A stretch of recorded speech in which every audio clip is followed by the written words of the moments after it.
Hey, friend, welcome to the podcast. You Are Significant, the podcast where you will hear real stories from real people, and we will get down into the truths of your own significance. You were created on purpose for a purpose with seeds of greatness inside of you. Now, let's get down to it.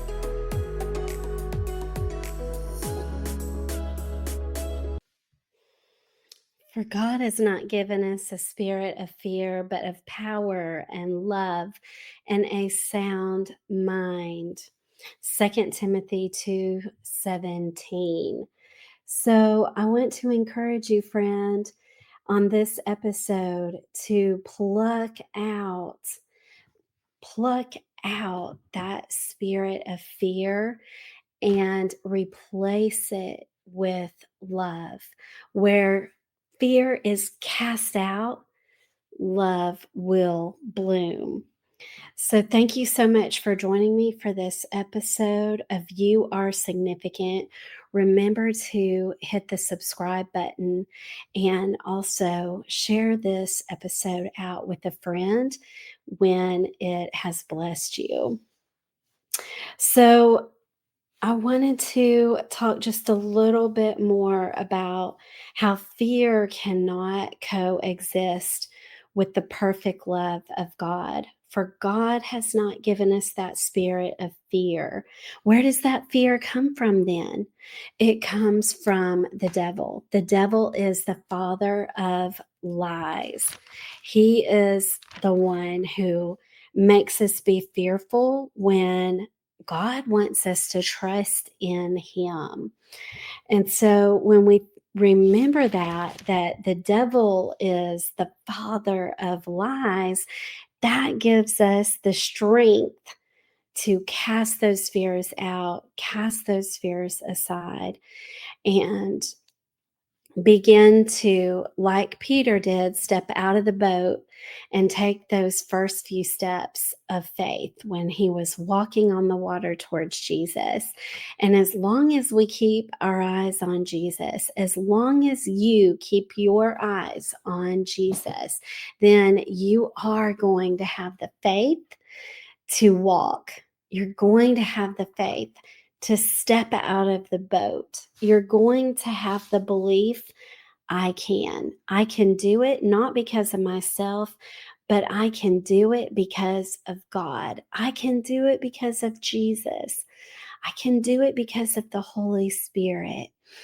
And when you know that is who is with you, then it gives you joy. It gives you confidence. It gives you a God confidence. And when you possess these qualities, you are blooming and love is blossoming in your heart. Love blossoms in so many areas. It blossoms for self, it blossoms for relationship, whether that's with children or you're a spouse, or maybe you're not married yet and it's your husband or your boyfriend. And love can even blossom in your finances and in your future. God has asked us not to love money, but we can love what we're able to do to serve with the money that God blesses us with. And so, as we think about these areas of where we sometimes have more fear than faith, three that come to mind is money, people pleasing, and marriage.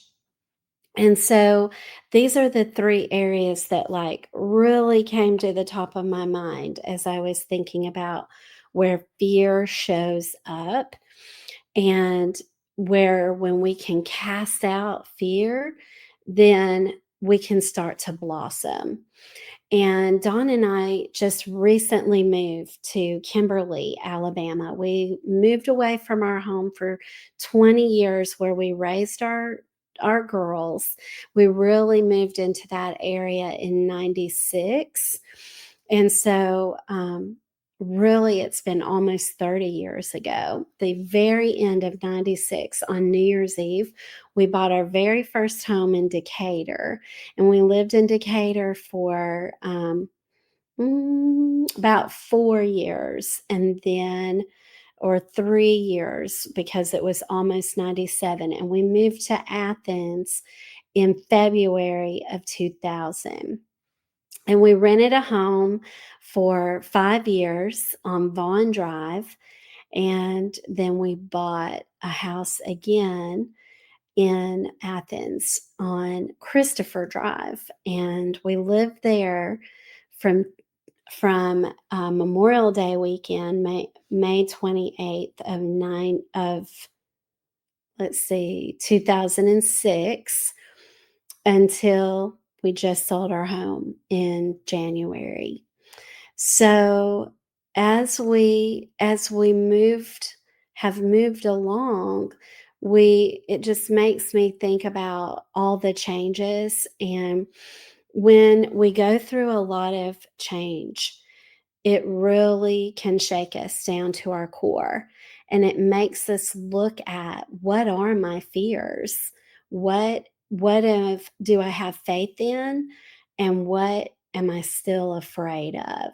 And I know that in our family, there has been a fear of loss, a fear of losing people in our life. And that is people pleasing, and really souped up to another level when we are afraid of losing our spouse. That is people pleasing at a whole new level. And so I've been thinking about this, and Dawn and I have been we really focused in 2024 on healing in our relationship around money, because even talking about money in marriage, in a married couple, can cause a lot of friction, right? A lot of disagreement, a lot of fear.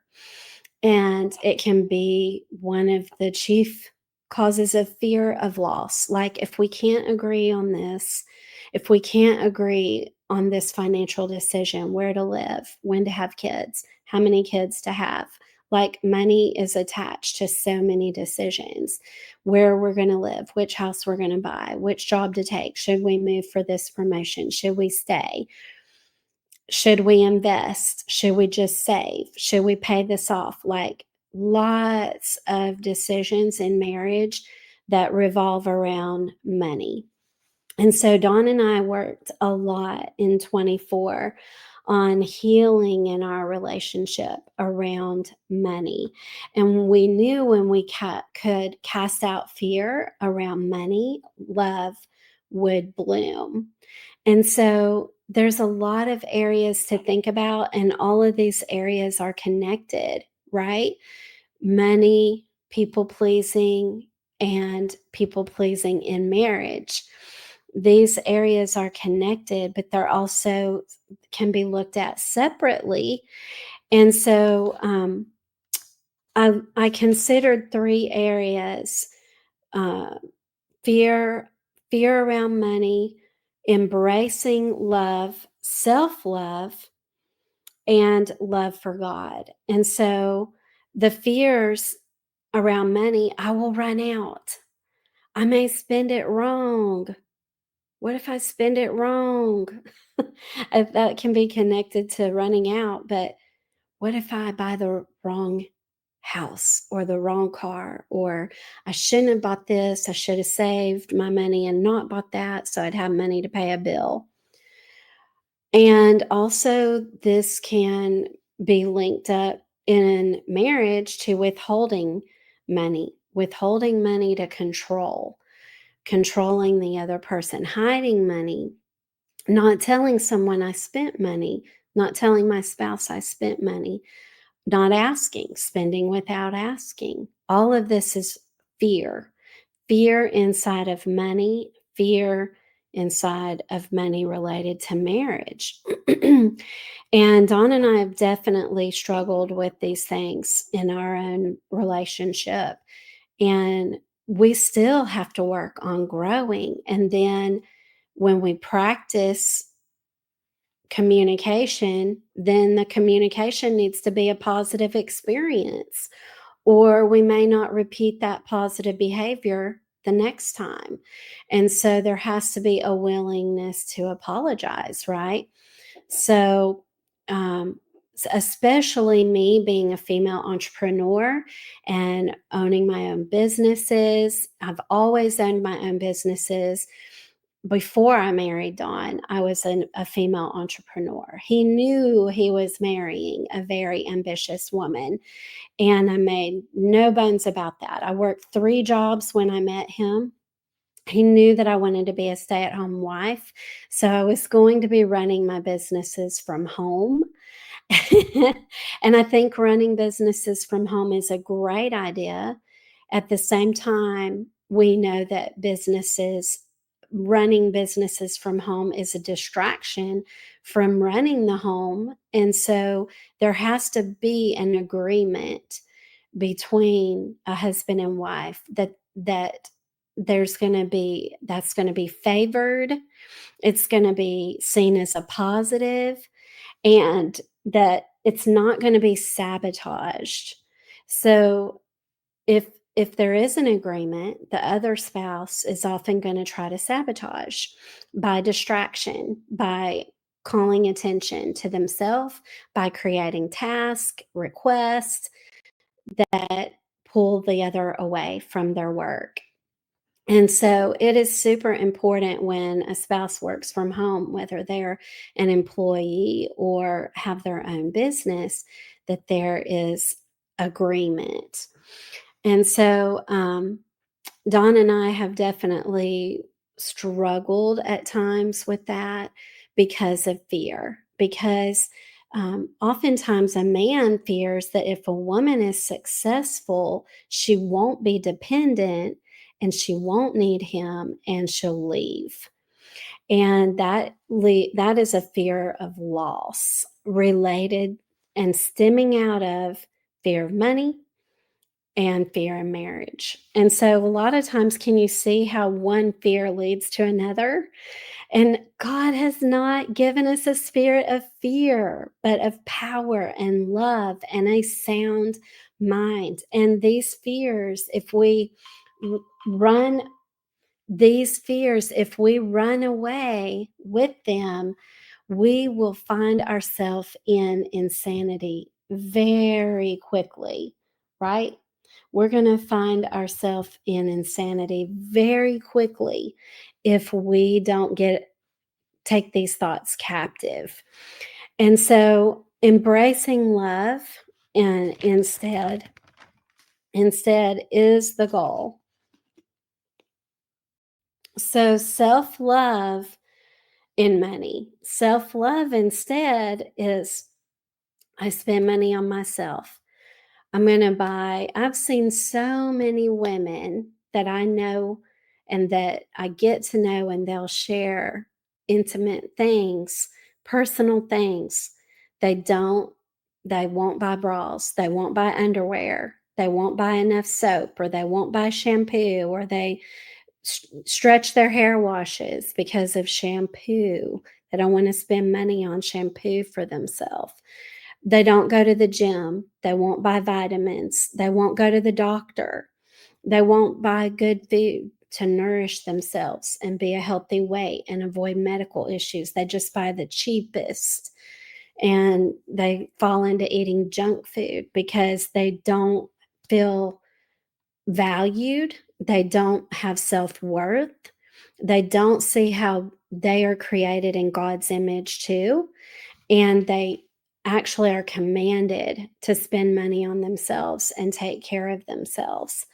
And men can do this too. Men can neglect eating healthy, going to the gym, buying the right size clothing, doing things that reflect self care and self love.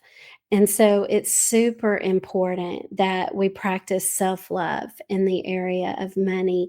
And I really believe if we won't practice self love, we're going to have a hard time loving others and being generous towards others. We we're going to have a hard time maybe even giving our children the things they need. Sometimes, though, I see people give their children what they need and then they don't spend money on what they need. And so, believing this is important oftentimes is the key to finding the money. For the money to start flowing to you, you have to release the fear and replace that fear with love. And when love blooms, there's faith. There's faith instead of fear, and self-love, and we're going to see also loving God. Self-love and God love is connected. It says love your neighbor as yourself. And it says, if you fear God, you will keep his commandments. Love is connected. God love and self love are connected. And so it's really important that we give to God generously, give to him first and generously, and then give to others out of love for them, not unworthiness for yourself. Sometimes when people get money, they'll just spend it, spend it, spend it on other people because subconsciously they don't think they're worthy to have any money. And they won't buy the things for themselves that they need, like new underwear, or getting a tire fixed on their car so they have a safe way to work. They'll just keep neglecting self to give money away. It can be people pleasing, where they're trying to win love from others by spending money, but give out of love for them, not out of unworthiness for yourself. And that is a way that you're giving to God. And give abundantly. Colossians 3:23 and 24. This is such a great verse. I'm going to read it.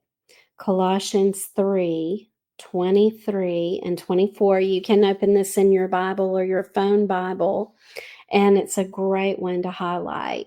And whatsoever ye do, this is the King James Version, do it heartily as to the Lord and not unto men, knowing that of the Lord ye shall receive the reward of the inheritance, for you serve the Lord Christ.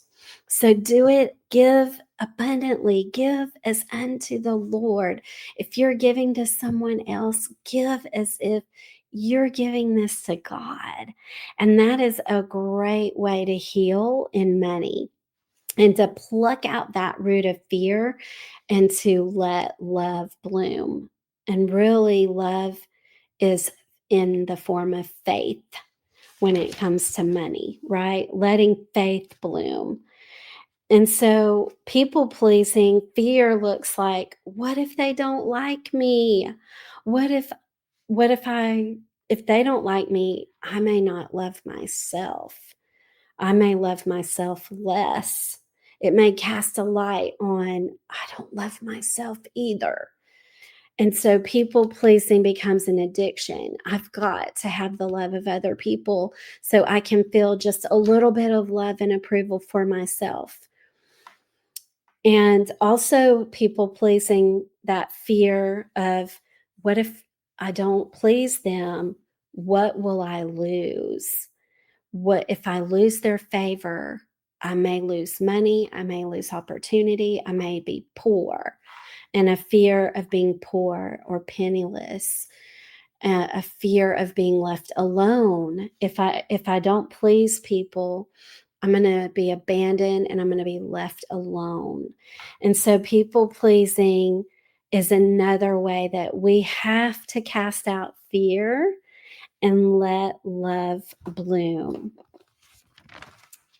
So when we look at self-love in the area of people pleasing, I'm going to do what's right for me, not in a selfish way, but in a way that self is still There's room for you.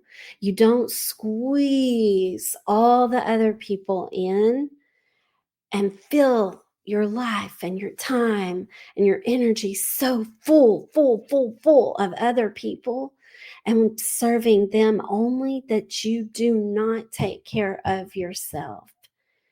That is an addiction that is sinful. It's the Bible says, love your neighbor as who? Love your neighbor as yourself. You have to love yourself. If you don't love yourself and make room for yourself, you are not taking care of your body, which is God's temple. And so we have to give up this level of people pleasing. We have to discern with wisdom, when am I serving and when am I falling into people pleasing, which is an addiction? When am I getting my value for myself, not from God, but from other people being pleased with me? That falls into that verse that talks about fearing men above God. And Matthew 10:26 through 28. Let's read that. Matthew 10:26 through 28. This verse talks about the trap of people pleasing. It starts in verse 26, and that says, "Fear them not, therefore, for there is nothing covered that shall not be revealed, and hid that shall not be known. What I tell you in darkness, that speak ye in light, and what you hear in the ear, that preach upon the housetops. And fear not them," verse 28, "which kill the body, but are not able to kill the soul, but rather fear him which is able to destroy both soul and body in hell." Who are you supposed to fear? God. I know someone who fell into people pleasing so much that they had a terrible migraine, and instead of staying in the bed and resting, they were out on the road running errands. It wasn't important. It really wasn't. It was just running errands for someone, and they were pulling over on the side of the road to vomit because they were sick and not taking care of themselves. But they were asked to go do something, and in the name of people pleasing, they were doing it. And this wasn't just a one-time thing, it was a habit. Friend, do not fall into people pleasing. Cast out the fear of, what if they aren't pleased with me? What if they're mad at me? What if they don't like me? What if that person cannot accept you and the needs you have, and accept the word no? I can't go, I can't do that for you today. They are not a good friend. They aren't the kind of friend that you need. That is codependency. There's the bully and the victim, and you're allowing yourself to be the victim. And that is a segue. So codependency and people pleasing, they go together. They're partners, they're best friends. And so we have to give up people pleasing. And the other area that I was considering where fear has to be cast out for love to bloom is in marriage. What if he really knew me? This is what the fear looks like. What are we casting out? What if he really knew me? What if she really knew me? Oh my goodness. I know, I've known where this was happening in marriage to the degree that the person was leaving the house to go to the bathroom. They wouldn't even, like, to have a number two, they wouldn't have a number two at home. They were leaving the house to do number two. Maybe there is like this unspoken rule of, I don't let gas go. Like, what do you call that? Fart to whatever word you guys use in your family, we should be able to do that in a loving marriage. We should not have to fear the other person isn't going to love me. They're not going to think I'm sexy. They're not going to think I'm attractive anymore if I am myself. We have to let our guard down, and we really need to do that when we're dating, right? Let yourself be your real self so they can see who you really are and how you really act and how this situation really plays out. You need to see that so you can see, is this person going to be loving? Are they going to be controlling? Are they going to be selfish? Are they going to make fun of me? I mean, I hope that you are past this. I hope that when you're listening to this, though, it might bring back some memories. And maybe you need to talk to a child of yours or a grandchild that's dating and pass this along to them. Or maybe it just as a loving older person at church to a younger teenager in your church that you're like, hey, I know your parents have a lot to teach, and maybe they've said this, maybe they haven't. Maybe you get an opportunity to lead in a youth group or a small group Bible study with youth. But pass this along. If you're past this stage, please let your guard down and be the real you so that you can see how this plays out and you can feel safe to be yourself and cast out fear and let love bloom. And that's a two-way street, right? In relationships, that's a two-way street, especially in marriage, because I'm not in control of what my husband does. He's not in control of what I do. We can hope, we can ask, we can pray, but ultimately it comes down to that person deciding. So the marriage bed is undefiled. And that verse is in Hebrews. A lot is allowed in marriage. A lot is allowed and is sanctified inside of marriage. But we need to remember the same verse that we talked about earlier in Matthew 10 and verse 28. Matthew 10 and verse 28, where we talked about fearing God over fearing that other person in our marriage. I better make sure that as long as I'm pleasing God, uh, if the other person isn't happy with me, that is not my fault. They may have some things they've got to work through, and we often do. We often have a lot of hurt from our childhood, the inner childhood wounds. It may be from your parents, it may be from stuff that happened at school, but your spouse is going to have to work through those things, and they're going to need you to love them. And you're also going to need to love yourself and set boundaries and stand your ground if they become unloving and abusive and hurtful. And that requires a lot of maturity and turning to God, casting out fear, and letting your love for God bloom big, big, big, big, big, wherever your spouse is not blooming while they're healing or maybe not healing. And this is a commitment we make at the beginning of marriage in order to stay in our marriage and in order to have a marriage that is long lasting. And a love like that will cover a multitude of sin. And that was one of the verses that I thought of was there's more than one verse on how love covers a multitude of sin.